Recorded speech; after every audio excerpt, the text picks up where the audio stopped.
Bonjour à tous, cette vidéo est la correction du questionnaire que vous avez rempli pour la plupart d'entre vous la semaine dernière. Dans ce questionnaire, vous avez débuté une nouvelle partie, la partie 1, agents pathogènes et maladies vectorielles. Donc dans cette partie, vous avez vu micro-organismes pathogènes, vous avez noté ces deux définitions et surtout vous avez répondu à cette question. Relier l'utilisation du préservatif avec l'incidence, nombre de nouveaux cas se déclarant d'IST. Vous aviez ici un graphique et vous deviez répondre à la question en justifiant votre réponse à l'aide du graphique. Donc sur ce graphique, qu'est-ce qu'on voit? On voit l'utilisation du préservatif en bleu qui augmente au fur et à mesure des années. Donc plus les années passent, plus on utilise le préservatif, en passant donc de 10% d'utilisation à plus de 90% d'utilisation. En parallèle, on identifie le nombre de cas en milliers de certaines maladies sexuellement transmissibles, la gonorrhée, l'urétrite, la chlamydiose et la syphilis. On constate que ces cas diminuent progressivement au fur et à mesure du temps, des années. Par exemple, la gonorrhée passe de 80% à 80 milliers de cas, de nouveaux cas par an, à 20 000 cas. Donc on a diminué, on a énormément diminué le nombre de gonorrhée, d'urétrite, de chlamydiose et de syphilis. Donc, qu'est-ce que je peux faire comme lien? Je peux donc lier l'utilisation du préservatif à la diminution du nombre d'IST. Donc, le préservatif permet de se protéger des IST. C'est donc la réponse que j'attendais. Parmi les élèves, vous reconnaîtrez peut-être les réponses que vous m'avez données. Donc, j'ai classé vos réponses en fonction de la réussite. Donc, il y a ceux qui n'ont pas du tout réussi la question parce qu'ils n'ont pas du tout répondu à la question. Ils ont répondu complètement à côté. Donc, je pense que le préservatif peut se déchirer pendant l'acte et infecter la personne. Donc, cette réponse n'a rien à voir avec la question qui vous a été posée. Donc, vous n'auriez pas eu les points. Le préservatif masculin est celui qui offre la meilleure protection contre les IST. C'est pareil, c'est exact, mais ce n'était pas la question. On ne vous demandait pas, parmi les moyens de contraception, lequel était le plus efficace pour protéger des IST. Donc là, deux réponses qui ne rapporteraient aucun point. Ici, vous aviez des réponses fausses. Donc les gens ont dit pratiquement le contraire de ce qu'il fallait dire. Donc le lien entre eux est que tous les deux protègent une personne de certaines maladies. Donc là, cet élève est en train de dire que le préservatif protège des maladies, mais que les infections sexuellement transmissibles protègent aussi des maladies. En gros, elle est en train de dire que les maladies protègent des maladies. Donc c'est un problème. Ce ne sont pas les deux qui protègent. Le préservatif protège et les maladies sont diminuées par le port du préservatif. Ici, tu dis que voilà, l'incidence des IST, donc là, ça ne va pas. Voici ma correction.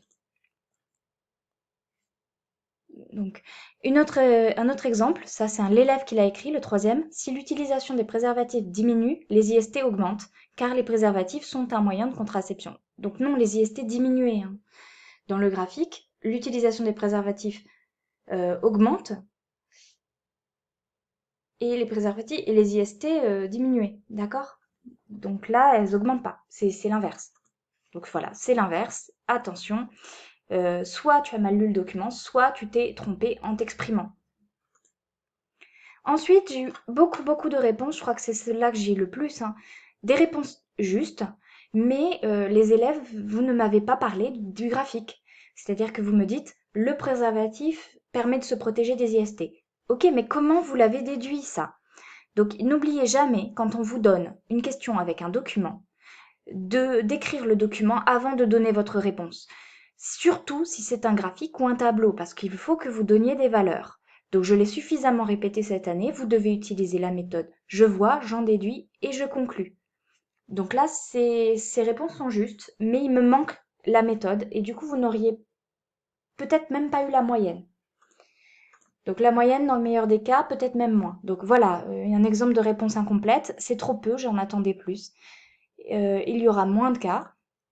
Lors d'un rapport, il est fortement conseillé d'utiliser un préservatif, etc. C'est juste, mais il faut justifier. Hein, les gens utilisent des préservatifs et ça empêche les incidences d'IST. Pareil, à justifier. Plus on utilise un préservatif, moins on a des incidences d'IST. Ok, où est-ce que tu l'as vu et qu'en déduis-tu?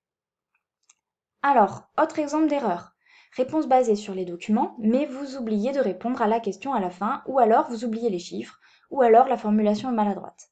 Exemple de réponse d'élève. Le préservatif préserve des IST. Le préservatif préserve IST. Plus le préservatif est utilisé, plus les IST sont moins présentes. Donc là, le problème, les IST sont... Alors attention à l'utilisation du français ici, vous devez dire les préservatifs préservent des IST.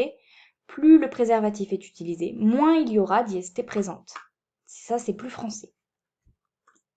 L'inverse. Donc j'ai des réponses qui décrivent les documents, mais qui ne répondent pas à la question posée. Et aussi des problèmes de formulation et de français. Comme on peut le voir, suite à la mise en place en 1990 d'une politique de promotion de l'usage du préservatif en Thaïlande, les résultats est néanmoins correct, plus l'utilisation du préservatif, là j'ai pas compris. Donc l'utilisation du préservatif augmente, qui est environ de 93% moins il y a avoir de chances pour que le nombre de nouveaux cas se déclare avoir les IST. Bon, il y a vraiment un problème de français dans cette réponse. Donc l'élève dit que l'utilisation de préservatifs augmente et que la chance d'avoir des nouveaux cas d'IST diminue. Donc c'est bien, il a décrit son document de façon très maladroite au niveau du français, mais il fallait conclure et me dire, j'en déduis que l'utilisation des préservatifs permet de se protéger des nouveaux cas d'IST. D'accord, empêche d'attraper les maladies. Donc là, j'ai une réponse plutôt complète ici, mais dans le désordre. Ça, c'est intéressant, c'est un élève, il a tout dit, mais dans le désordre. Donc en Thaïlande, il y a seulement 10 milliers de soldats qui font l'usage du préservatif en 1989, comparé en 1993. Il y en a 93 milliers de soldats qui sont l'usage, alors c'est pourcent ici, hein, il y a une petite erreur, c'est pourcent.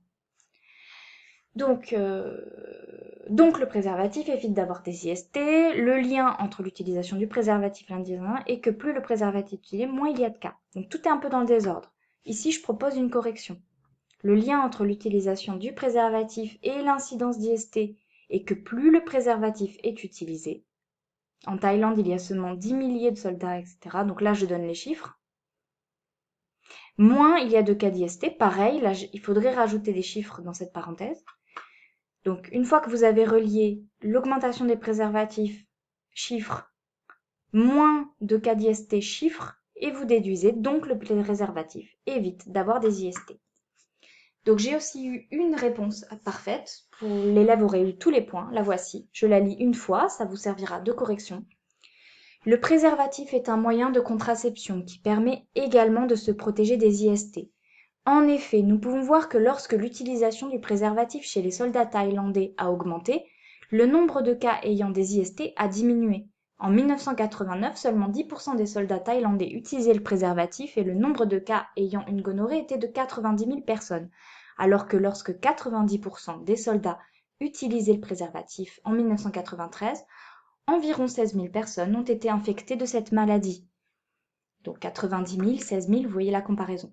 Le lien entre l'utilisation du préservatif et l'incidence d'IST est que le préservatif protège des IST. Donc là, la personne aurait absolument tous les points en SVT et vous remarquerez que quand même, il faut rédiger. Hein, vous ne pouvez pas avoir beaucoup de points en écrivant que 3 lignes, il faut rédiger. Donc voilà, là j'ai terminé pour la correction par rapport au graphique et le texte que j'attendais en réponse. Ensuite, vous avez regardé des vidéos.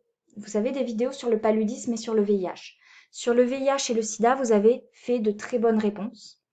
Il y a eu par contre quelques erreurs sur le paludisme. Donc voici vos réponses ici. La question était quel traitement existe contre le paludisme?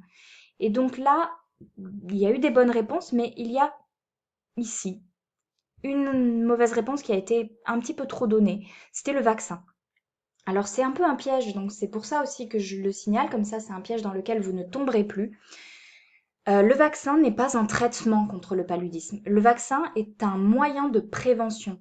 Alors la différence entre un moyen de prévention et un traitement, c'est que le moyen de prévention, il faut le prendre avant de tomber malade, sinon c'est trop tard.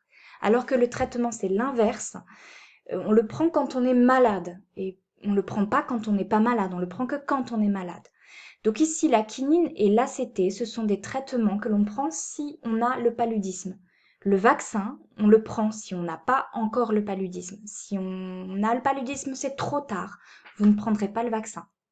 Voilà la différence. Donc là, ça rejoint ce que je viens de dire, hein. Quels sont les moyens de prévention contre le paludisme? Eh bien, vous avez les moustiquaires. Hein. Dormir sous une moustiquaire peut vous aider à ne pas attraper le paludisme. Les insecticides et les anti-moustiques aussi vous aider à ne pas attraper le paludisme. Par contre, prendre des ACT, des médicaments, ne sert absolument pas de prévention. Ça ne sert que à guérir si vous l'avez, mais ça ne vous aidera pas à ne pas l'attraper. Limite principale des traitements médicamenteux, donc là pas mal d'erreurs aussi. La limite principale du traitement médicamenteux qui est donné dans la vidéo, c'est celui-là. Donc c'est c'est quand même la réponse la plus donnée. Donc il y a 50% des élèves qui ont raison. C'est le parasite qui devient résistant. C'est ça qu'il fallait répondre. Le parasite devient résistant quand il y a des traitements médicamenteux. Et c'est dommage parce que du coup les médicaments deviennent inefficaces. Et c'est vraiment la limite principale ici. Donc voilà, j'ai terminé les corrections du questionnaire. Merci, à bientôt.